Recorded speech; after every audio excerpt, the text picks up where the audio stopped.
How do antonyms show different degrees of meaning? Imagine trying to describe how hot or cold something is.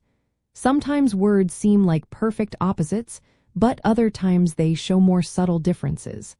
That's because antonyms can express varying levels of meaning. Some antonyms are called gradable. Think of the pair hot and cold.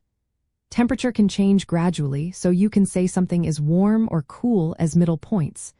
This means hot and cold are at opposite ends of a scale, and you can have many points in between. For example, lukewarm is a middle ground between hot and cold. In grammar, these gradable antonyms are often adjectives.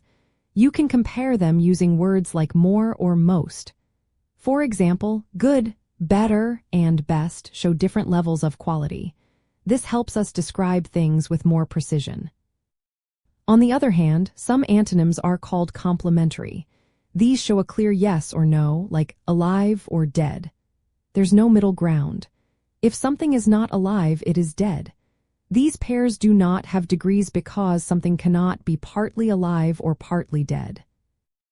There are also relational antonyms, which depend on each other's perspective. For example, teacher and student.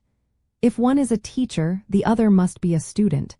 These do not show degrees but are opposite roles in a relationship. Phonetically, antonyms do not have special sounds that tell us about their degree. Instead, we figure out their meaning from context and how we use words. For example, saying very hot or slightly cold shows the degree of the opposite.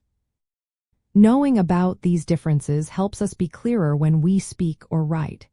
Using gradable antonyms lets us describe shades of meaning, while complementary antonyms give clear-cut opposites. This makes our language richer and more precise. So, in simple terms, antonyms can show different degrees of meaning mainly through gradable pairs that lie on a scale. Other types, like complementary pairs, are absolute opposites without degrees. Recognizing these differences helps us expand our vocabulary and communicate more effectively.